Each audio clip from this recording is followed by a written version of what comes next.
In the relentless pursuit of perfection, some bodybuilders have pushed their bodies beyond the brink.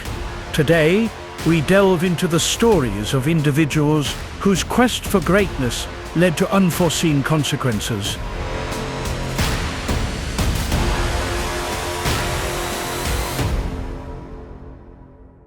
Greg Kovacs stood at 6'4" and weighed over 400 pounds, a true behemoth in the sport, but his massive size came at a cost.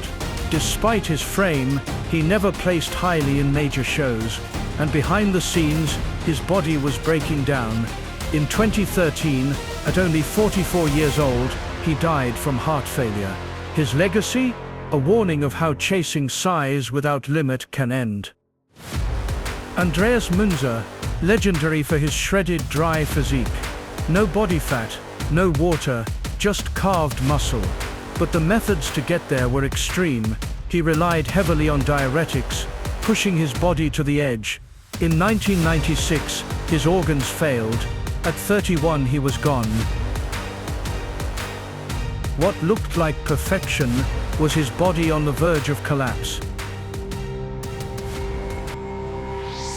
Nasser El-Sonbaty built a dense, detailed physique in the 1990s. Unlike many, he spoke openly about steroid use, but even after retiring, he continued with the same habits. His health declined, his kidneys failed, and in 2013, at 47, he passed away. He was smart, honest, talented, but maybe he just didn't know when to stop. Dallas McCarver looked like the future of the sport. Massive, conditioned, only 26 years old. But one night in 2017, he collapsed and died. The autopsy revealed enlarged organs, heart, liver, lungs. It was the body of an older man inside a young champion.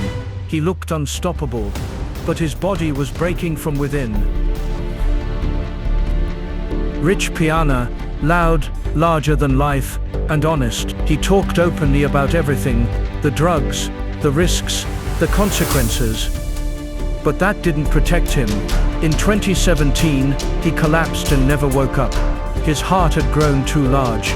He spent his life warning others, but still paid the price. Was he reckless, or just someone who lived on his own terms?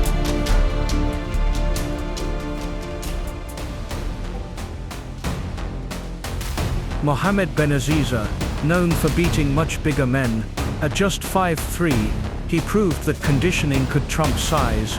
But in 1992, after a competition, he died suddenly.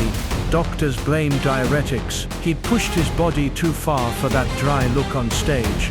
It took one mistake to end a promising career, and his death sent shockwaves through the sport.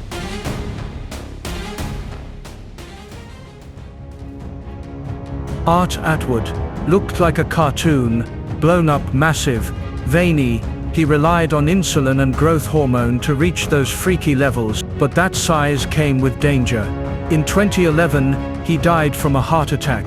He was only 37. On the outside, a giant. On the inside, a system on the edge of collapse.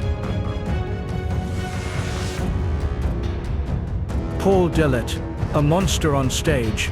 But in 1994, during a routine, his body locked up. He froze, mid-pose, and had to be carried off stage.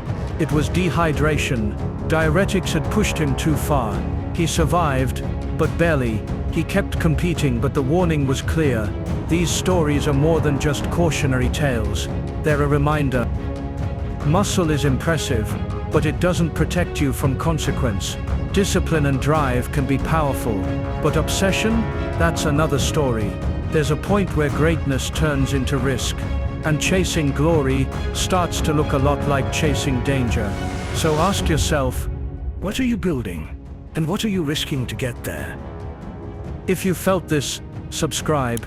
We tell the stories others are afraid to share, raw, real, and built for those who want the truth.